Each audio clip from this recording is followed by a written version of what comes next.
All right. Hello, everybody. Stephen Britton here, coming to you live, loud, and proud from a secret undisclosed location in southern Alberta, the free and independent Republic of Alberta, no less. And, well, I thought I'd come online today and do a little bit of a show, broadcast, whatever you want to call the thing, because I spent a good 4 to 5 hours yesterday on watching C-SPAN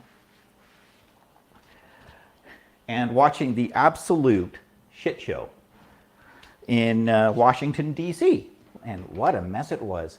So whenever I get a little bit depressed, a little bit down, feeling a little bit whatnot, I like to make some comfort food. So I thought, you know, this is a perfect opportunity, I'm thinking, to make some Nanimo Bars. Because Nanaimo Bars are the bane of my existence. As far as I'm concerned, they are evil. Because they are so damn good. So I happen to like Nanaimo Bars, and I haven't had any homemade Nanaimo Bars in a while. So I thought, what the heck? I'm going to make some today, and I'm going to talk a bit of politics while I'm at it. Now, it's been rather an interesting sequence of events since yesterday. I got into a bit of some trouble with some of Trump haters on Twitter, accusing Trump supporters of throwing hissy fits and whatnot when they stormed Congress. And let me make something absolutely clear here before I go any further. I'm not condoning it. I'm not condoning what they did, what a group of people did in Washington, DC, in any way, shape, or form. That is completely the wrong way to go about making your point. Trump said what he wanted to say at the rally, at the protest. And someone needs to let me know if my audio is okay as well, by the way. If you can hear me okay, great. And if it's a bit loud, let me know. If it's too quiet, let me know. If you can hear my shirt against the microphone, let me know. In other words, let me know, because I can't tell, because I don't hear what the computer hears. Anyway, back to what I was saying. So I'm not condoning it, but I am going to lay blame as we get into this. But I want to do a bit of the Nanaimo Bar stuff before we get into that. But I am going to talk about Trump. I'm going to talk about what went down in Washington, D.C., because I think it needs to be discussed. And so standard disclaimers apply. I'm not condoning it, and I am not saying that there was widespread voter fraud in any way, shape, or form, because we honestly don't know one way or the other, and now we're never going to know one way or the other for absolute certainty. The other side claims that there's no evidence, but we've got loads of affidavits saying people saw shenanigans happening. So who do you believe? It's their word against theirs at this point. Personally, on the subject of widespread voter fraud, let's get this part out of the way off the top. I think that there is, at the very least, enough there to warrant a closer look. In other words, if there is there's enough affidavits, there's enough people saying stuff that they should be going into these places and saying, okay, let's sit down and let's look at it. And if the Democrats had really wanted to avoid this whole thing, quite frankly, the Democrats should have said, go ahead. I've said this before, and I'll say it again. So, let's get that out of the way. I am not saying that there is widespread voter fraud, and I'm not saying there wasn't. I'm saying we don't know. Okay, back to what I was going to do. So, we're going to make Nanaimo Bars. Now, anyone who's in the States, you don't know what a Nanaimo Bar is, most likely, because it's a Canadian thing. So, I'm going to go quickly through what they are. They're good. They are the bane of my existence. They're incredibly bad for you, which is all fine and good. And I'll let you know what you need. Okay, you need half a cup of butter, softened. That's why it was in the microwave, which you can't see. Doesn't matter. You need a 1/4 cup of white sugar in there. 5 tablespoons of unsweetened cocoa powder, which I am using, instead of cocoa powder, I am going to use confectioner's chocolate, because I don't have any cocoa powder here. So I'm going to change things up a little bit. You need 1 egg. Now it says beaten. Obviously I have not yet beaten the egg because, well, I was busy getting all this stuff organized together at the last minute, as I am wont to do. So let's beat this egg right now. So we're going to beat the egg, whatever. So we'll get to that in a second. I'm going to go through the rest of the ingredients first. You need 1 3/4 cups of graham cracker crumbs. You need 1 cup of flaked coconut, which I do have, I think. And if I don't, well, I don't. I know I had some at one point. Doesn't matter if I need it. If I find it, I find it. If not, there it is. So there's some coconut. I'd forgotten to get that one ready. You need a half cup of butter softened. I've already gone through that bit. 3 tablespoons of heavy cream. That's in my fridge. We've got 2 tablespoons of custard powder, which I need to measure still. And then 4 squares of semi-sweet baking chocolate and 2 teaspoons of butter. Now, this butter here is fat content in the main part of the Nanaimo bars. So what we're going to do is, because I am not using cocoa powder, I'm using baker's chocolate instead. I have removed, for every ounce of these is 3 tablespoons of cocoa powder. So for every ounce of semi-sweet chocolate, you need to remove 1 tablespoon of butter. So I've knocked out roughly 2, it's a little bit. I'm not going to make that big of a deal. So that's most of the ingredients. The other thing you need is a cup of coffee and a glass of wine. These aren't actually ingredients in the recipe. The wine is because I'm thirsty. Pinot Grigio, really nice. I like wine. So there you go. There's the ingredients. So let's get things started here. Now, you need a double boiler. I don't own a double boiler, so I am going to do it slightly different. I'm going to switch cameras, and because nobody's paying for this, we're going to do this the El Cheapo way, which means I'm going to switch the camera manually. And I have a saucepan of boiling water, and I'm going to improvise a little bit. So let me switch the camera over, and you can hear me talking as I do it. Okay, you can see my saucepan there with my boiling water, and you can hear my voice. Now, so what you want to do is, on the top of the double boiler, you're going to combine half a cup of butter, white sugar, and cocoa powder. Stir occasionally until melted and smooth, and then we're going to beat in the egg. So, here we go. Now, ouch, and that lid was hot. Okay, well, now you know this is live because you can hear all the bloopers as they happen real time. So there's the double boiler. We're going to throw in the cocoa powder, half a cup of butter, the white sugar. So in goes the cocoa powder. Here's the butter and the sugar. It's much easier, of course, when it's already done before we begin. So I'm going to give that a quick stir because you can see. Now the reason they say double boiler is because double boilers actually give you more control over putting the whole thing together. Maybe I shouldn't be using a wooden spoon. Whatever.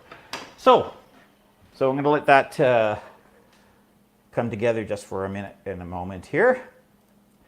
But getting back to the whole Trump thing. One thing what you're seeing happen, and this is what really got me going yesterday and really made me angry yesterday when I was watching this whole mess that was going on in Washington DC, and especially later on in the day, once everything was calmed down and people were starting to get back to work. And again, it wasn't the right thing to do.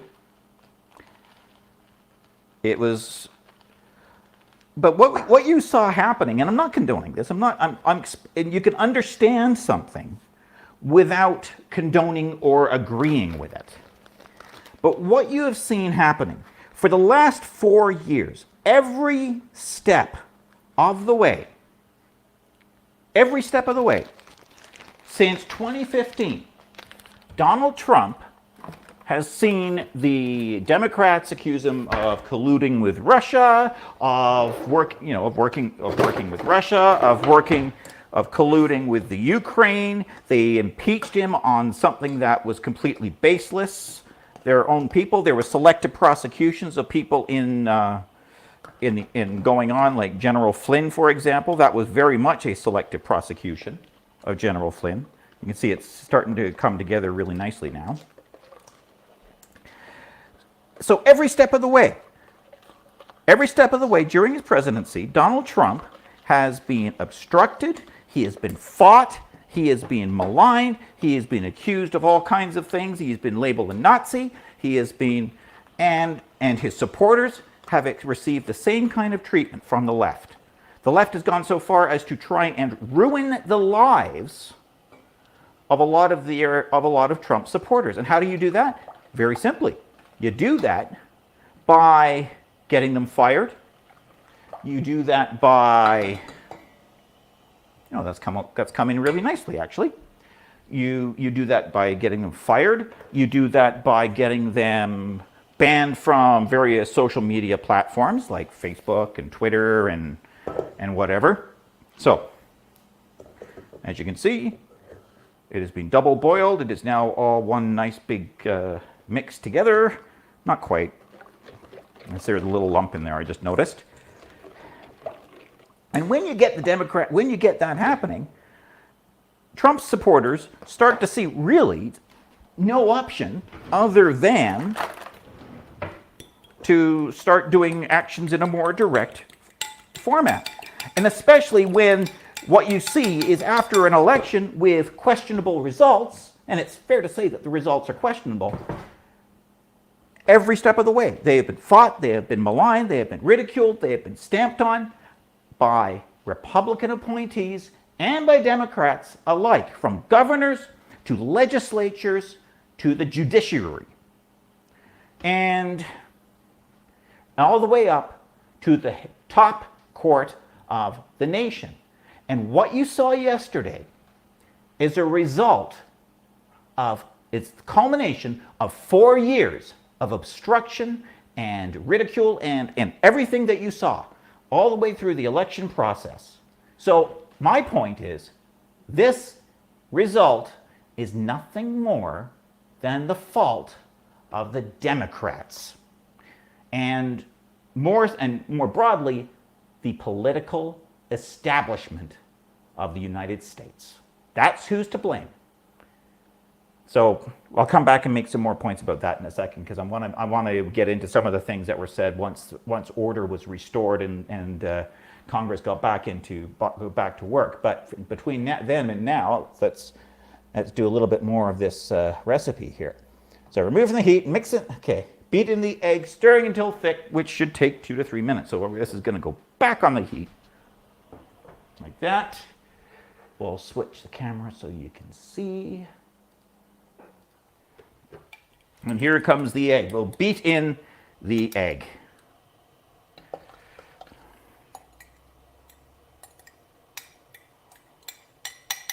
And of course, double boilers are used to give you more control over the amount of heat being applied. And I'm just finding that it's a little warm. So we beat in the egg, and we're going to let that thicken up.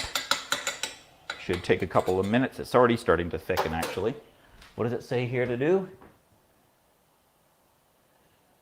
Stir occasionally, beat in the egg, 2 to 3 minutes, and then remove the heat from the heat and mix in the graham cracker crumbs, coconut, and almonds if you like.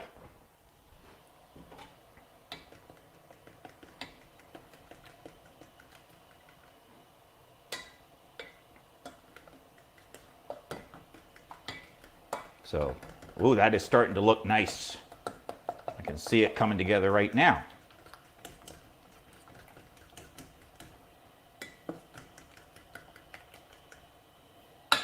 Whoa. gonna have to lick the walls of my kitchen when I'm done because I'm throwing chocolate all over the place. Okay, that's thickened up now, so we can remove this from the heat.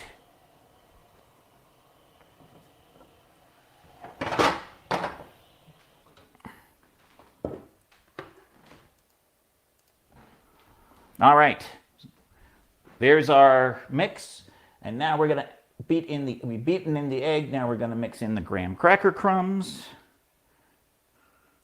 coconut, and the almonds that I'm not gonna mix in. Now's a good time for a sip of wine.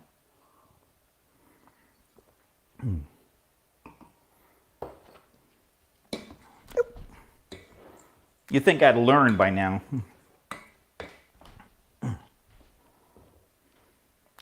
All right, so back to what I was saying about this whole fiasco in the States. Now, reading through some of the comments that people were making on Twitter, and this is what really got me going yesterday.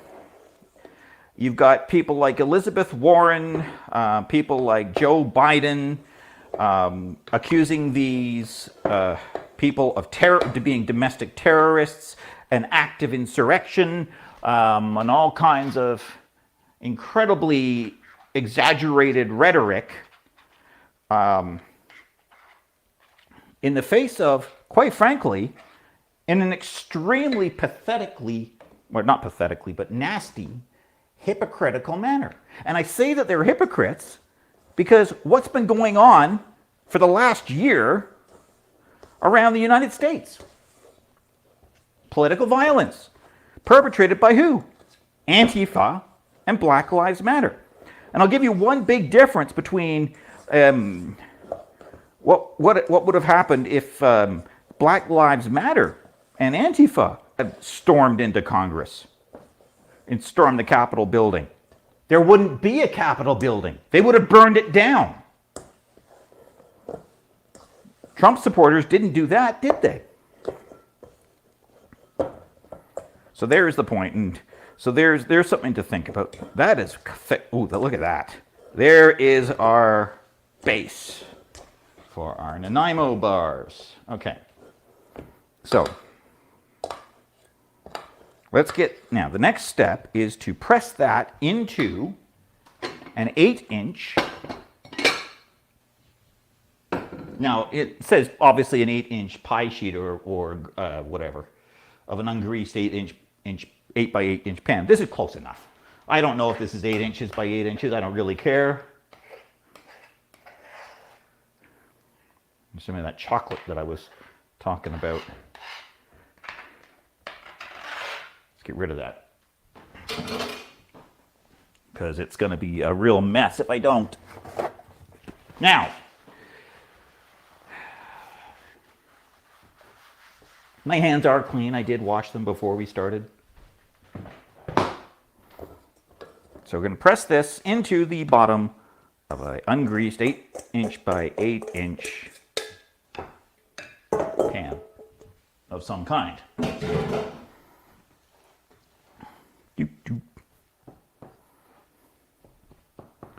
Okay. And because, of course, this is homemade, it doesn't have to be perfect like you would see in the store. Now, yeah, but one of the things about this whole thing in the United States that's going on in the States is I'm finding it extremely scary, quite frankly. There we go. Nice and smooth on the bottom of the pan.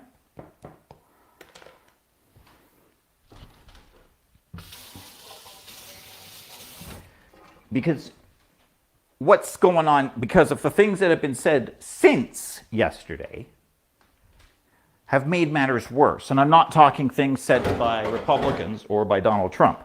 Trump came out and he basically told everyone to go home, as he should have done. He added some details which were probably not the best choice to make. Now, if anyone has any comments, anyone wants to interact, I will read all the comments and try and put them up on the screen. There's no super chats, so don't worry about super chats. If you want to say something, just feel free, type it in the comment section. And So we're going to be doing the middle layer here in a second here, but I wanted to get this next thing off my chest here. Now, what's happened since yesterday? Well, our good friend Ilhan Omar has come out with some articles of impeachment, and that she's demanding that Vice President, or not Ilhan Omar is demanding this, but Betty McCollum is demanding that Vice President Pence and the cabinet invoke the 25th Amendment, saying that Trump is unfit to govern with less than 2 weeks to go. And Trump has already said, look, I'm not going to fight this. It's going to be an orderly transfer of power on the 20th of January. So, but nope, they're trying to get him out no matter what. So Ilhan Omar has unveiled new articles of impeachment against Donald Trump the day after Trump urged supporters to march to the U.S. Capitol. Now, that is correct, and I watched Trump's video. That's exactly what Trump said to do. I watched the video of his speech. We're going to march to the Capitol to stop the steal, to make our voices heard. And when you say march to the Capitol, that means you march down the National Mall to the Capitol building, and you make your point. That's what Trump was encouraging people to do. Of course, some people got carried away, and that's something that happens when you get a group of people together in a crowd. De-individuation. It's a big word, and what it means is that when you are part of a group of people in a crowd or a mob, you are more likely to do something that you would not otherwise have done, i.e., break into the Capitol building, storm the place. And that's probably what went down, a little bit of that. So, the articles of impeachment read,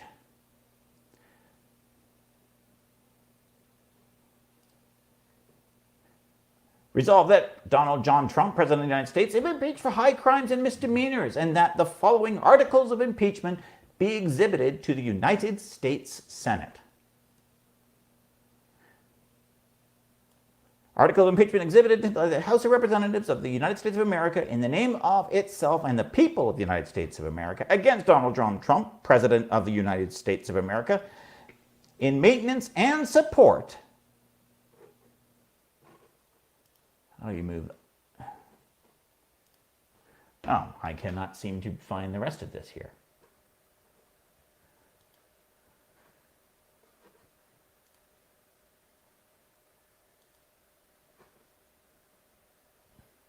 Well, so much for that idea. I thought I had the full articles of impeachment. I've only got a photograph of them.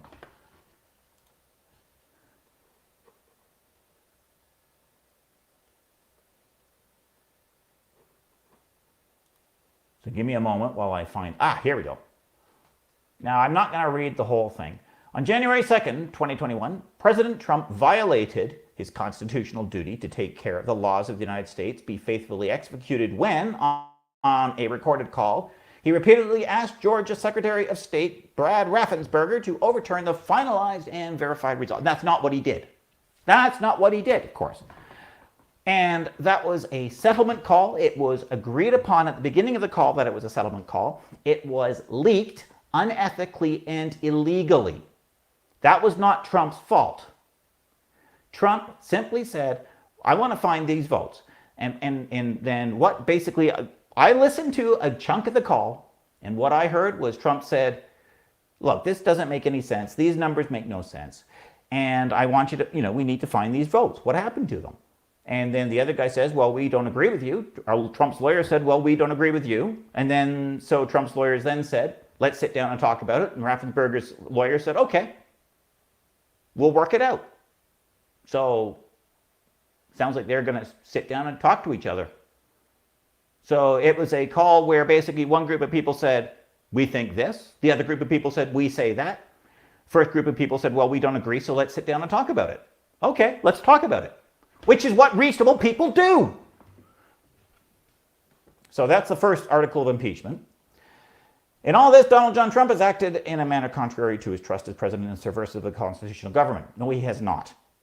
Article 2. In his conduct as in the office of the President of the United States and in violation of his constitutional oath faithfully to execute the office of the President of the United States and to the best of his ability to preserve, protect, and defend the Constitution of the United States in violation of his constitutional duty. Donald John Trump has abused the power of the president to incite violence and orchestrated an attempted coup against our country. This is the type of language I'm talking about. He said, we're going to have a rally in Washington, DC. And he had a rally in Washington, DC. Big deal. You're allowed to have rallies in Washington, DC, last time I checked. He had left the scene by the time that Congress got broken into.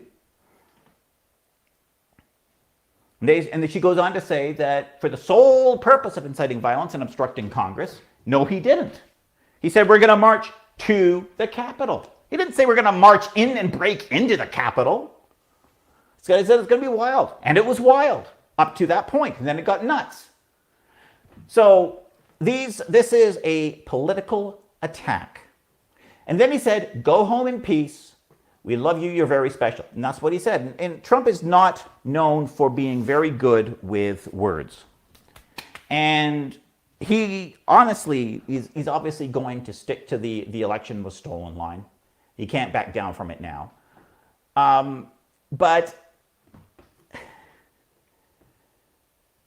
it's kind of amusing that Trump they're going to try and impeach Trump while he's on his way out.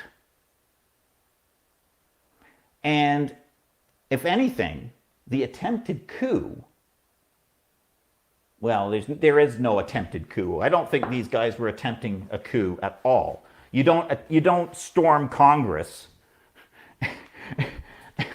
in an attempt to take over the country. What is that going to accomplish? And a coup requires the government, not the legislature, well, the legislature as well, but a coup would require the government be put into a position where it can no longer govern. And there was nobody there to be prevented at that point because they were evacuated. The Senate was looking at getting set up in an alternate location. So I don't know why they're saying that was an attempted coup. It wasn't. It was a protest. It was we don't like what's going on, and we don't like the way he's being railroaded by the political elites. They're treating him like an outsider in a high school clique, right? And if you're an outsider, what does the clique do? They just exclude you. And that's what the establishment, that's what the political elites in the States have been doing to Donald Trump. They're trying to get rid of him because they don't like him, because he doesn't come from the political backgrounds and the dynastical backgrounds that they do. And that's what is so shameful about the way Trump has been treated. He's been given a really, really crappy run, and it's not his fault. He tried to do his job effectively and with love for the country. And despite the best efforts of the Democrats, he did a pretty good job. Until COVID hit, the United States economy was doing amazing.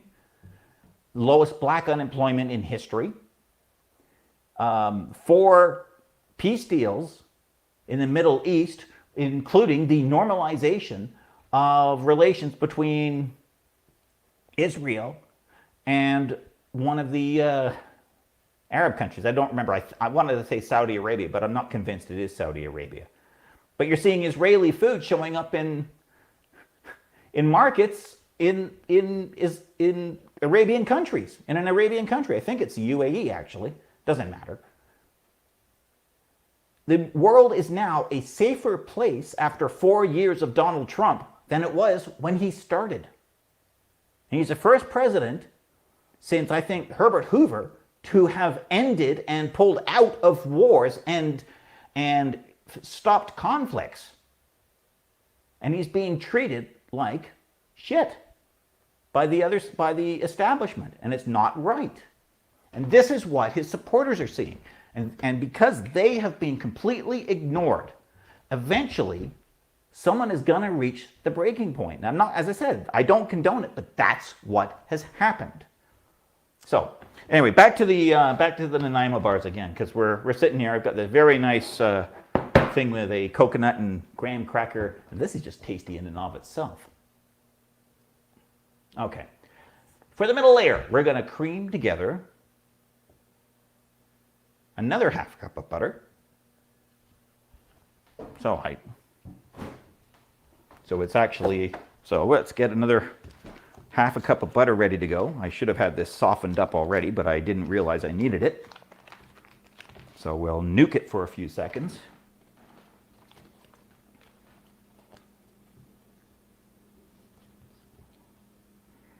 Now, there we go. Half a cup of butter, ready to get creamed into a mixing bowl.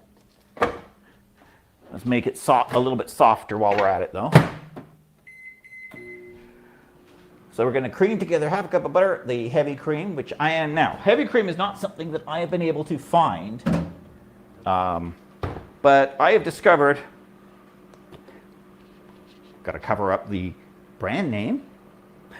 I've discovered that coffee cream does just as well. So we're going to, and then for heavy cream, we need 3 tablespoons. That's easy enough. And the custard powder. Very British, this custard. Custard is a British thing, after all. Okay, it's a little bit too, oh well. So there's the butter.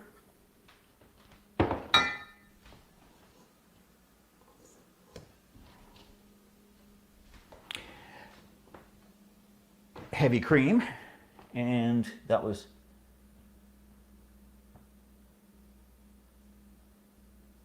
3 tablespoons.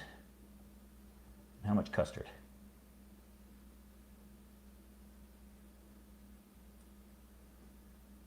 2 tablespoons. Well, because I want to keep it somewhat simple, I'm going to do the custard powder first. This is one of these things where you have to be more precise with your measurements because, well, we're not really baking. It's not like it's a chemical reaction, but you still don't want to go overboard with the stuff. And then 3 tablespoons of heavy cream.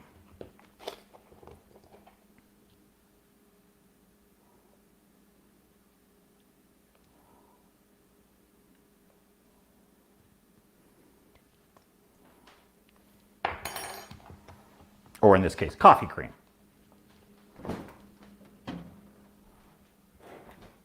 Speaking of coffee,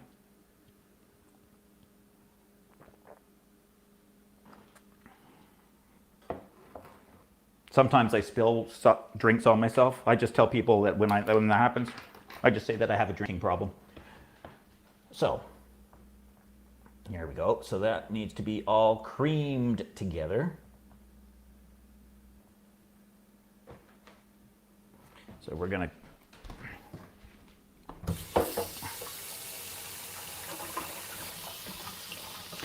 I'm going to rinse off this wooden spoon because this is a good point to actually use the wooden spoon. So, and then it says to mix in the confectioner's sugar afterwards. There we go. It's turning yellow already, just like it should. That's what custard should be doing. Custard needs to be yellow, see?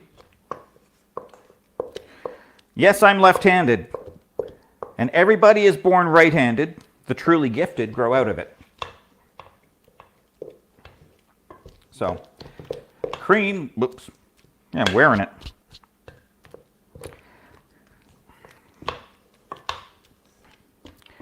One of these days I'll set up a ceiling mirror so we can I just point a camera at the mirror and we'll switch do like a real cooking show. But this is not really, I'm not a cook, I'm not a chef. I'm certainly no celebrity chef. I'm sure Gordon Ramsay would be having a cow if he saw me right now. Because I'm probably doing everything wrong, according to him. So, That's pretty creamy to me. It's not perfect. But perfection is not what we are going for. We're going for tasty.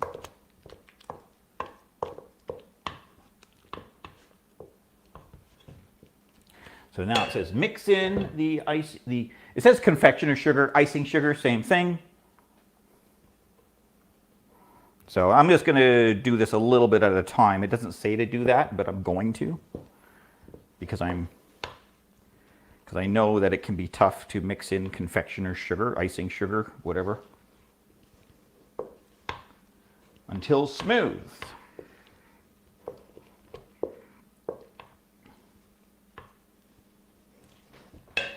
And the next step will involve low heat. So let's get that water going again. I've turned the flame down a little bit here. I don't need it to be nearly as high on the setting.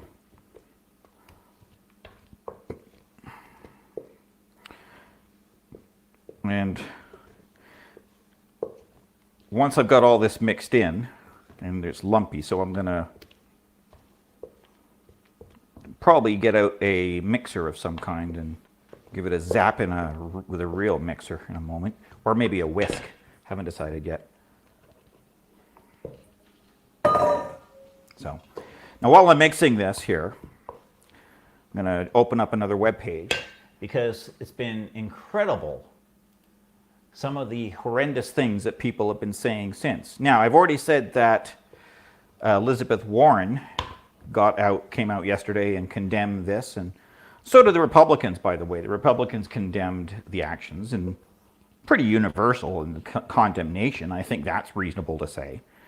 But Senator Ted Cruz, U.S. Representative Joaquin Castro, who is a Democrat from San Antonio, see, Democrat, is telling a fellow Texas lawmaker to resign from office immediately over the riots at the U.S. Capitol sparked by Trump supporters protesting the election results.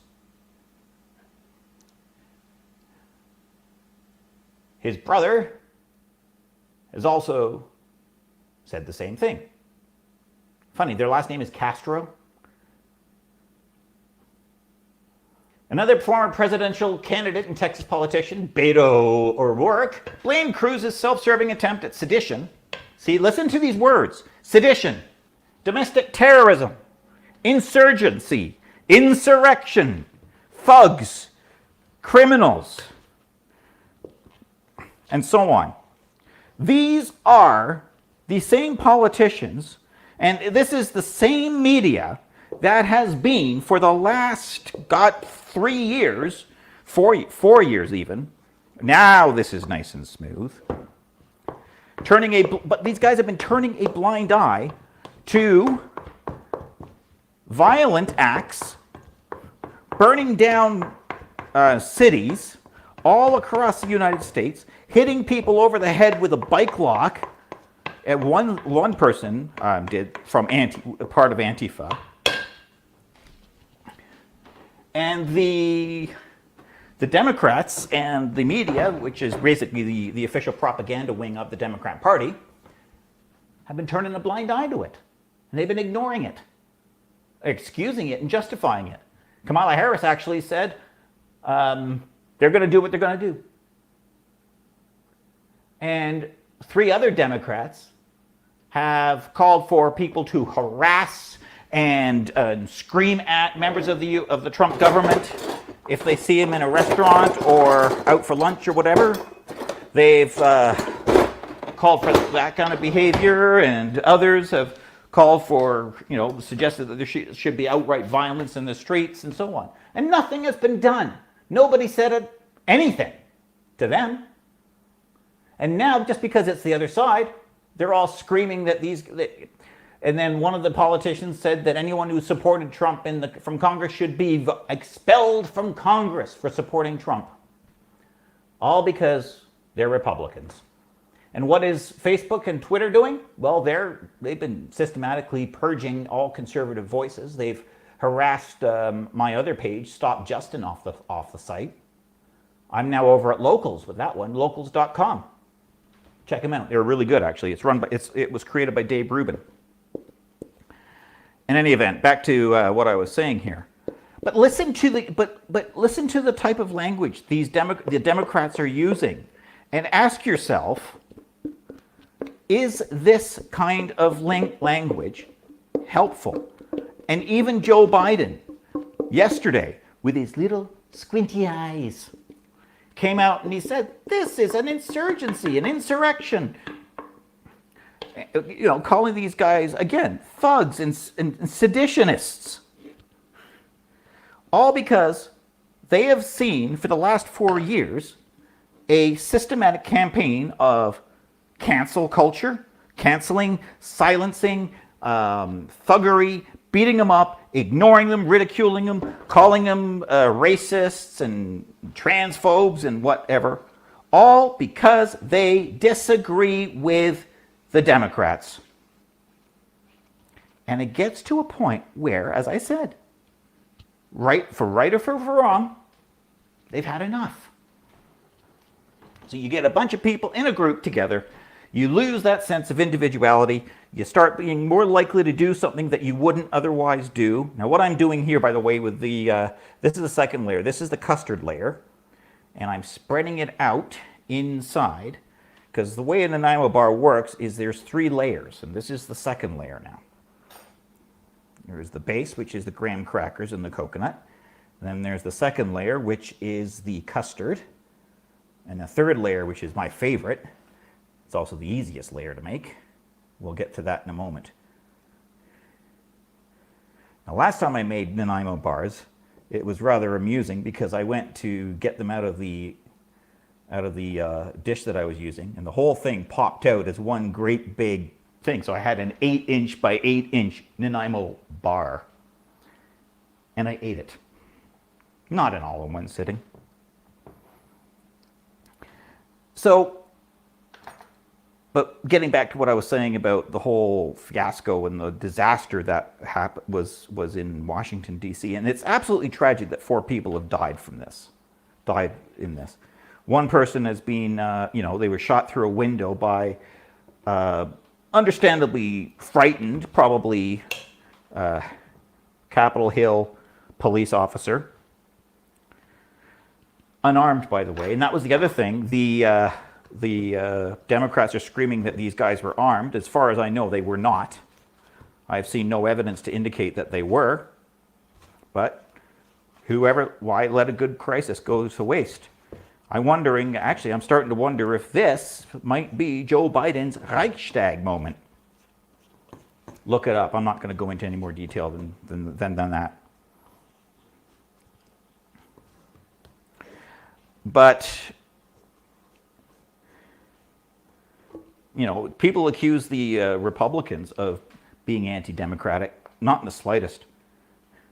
They just wanted from what I can see, and don't forget I'm a little bit more objective because I live in a different country, I think the Republicans have been very restrained until yesterday, at which point you saw a bunch of very angry people have the anger boil over.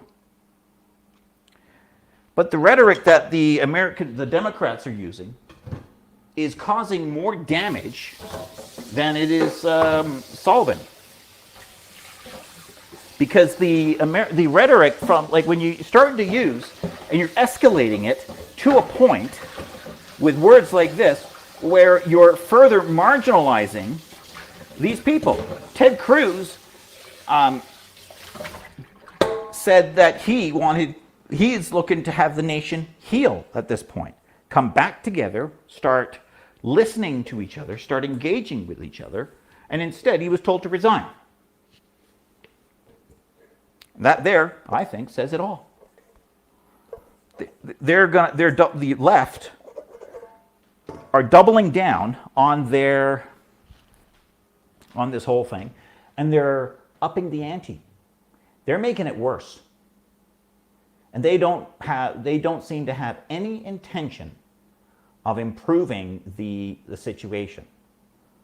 They're going to push and they're going to push, and they're not going to like the result. And I'm not going to like the result either. I don't want to see violence happen. But I don't think that the Democrats have fully grasped what they are doing. And they have nobody to blame but themselves. This is Elizabeth Warren's fault. This is Nancy Pelosi's fault. She's batshit crazy anyway. This is Ilhan Omar and AOC. This is all their fault. They have caused this. They did this. This is not the Republicans. This is not Donald Trump. This is the Democratic Party. From Joe Biden, Kamala Harris, to the other people who I've named just now. It is their fault. And they are to blame for this. Because all they had to do was say, fine, have a look at the numbers. Have a look. Do an audit. Satisfy yourselves that this is a legitimate election. And this whole problem would never have happened to begin with. So, this needs to go into the fridge to chill. So it's going to chill out in there for a few minutes. Now, while that is chilling, I need 2 teaspoons of butter, which, strangely enough, I just happen to have right there.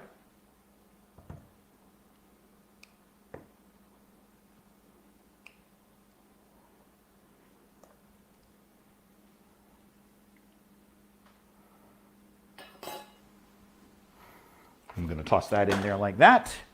Put that over the top of my simmering. The water is now simmering.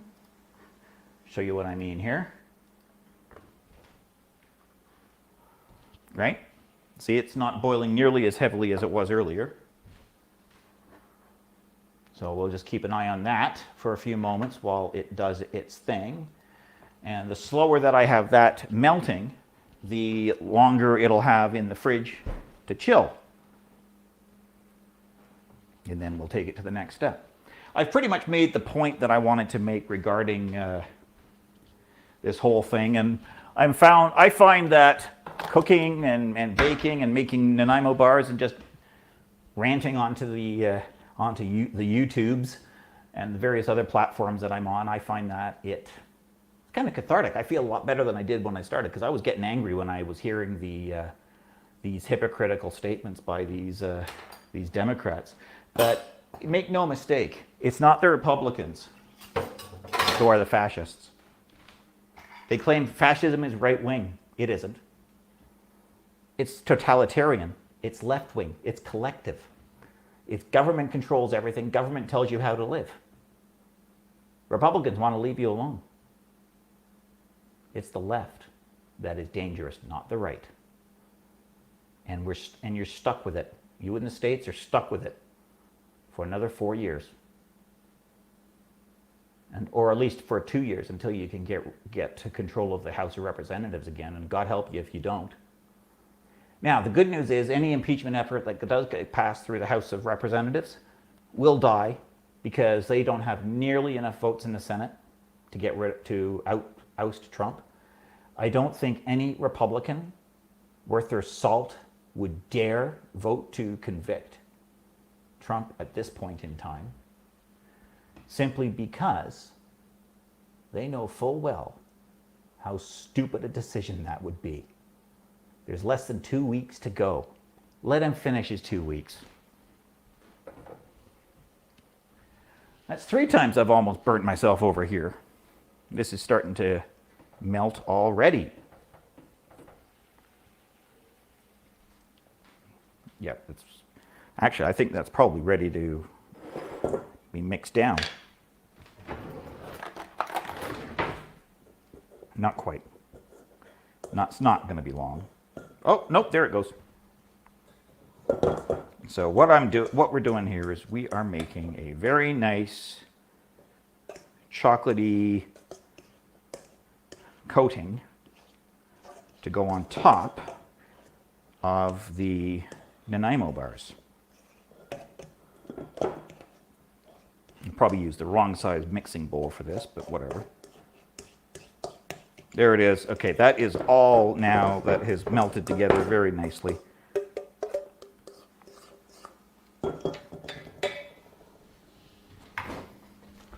So we bring this out. It's been chilling in there for the last couple of minutes.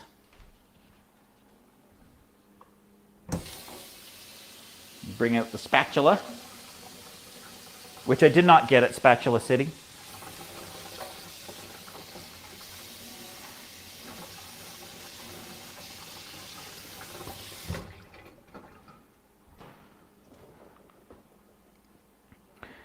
And now you're not going to see what this looks like at the end.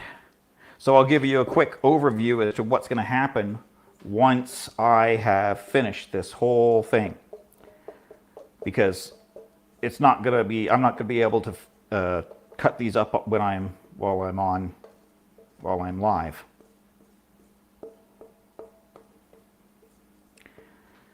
I might have to melt some more anyway. This will give you the idea as we go through this.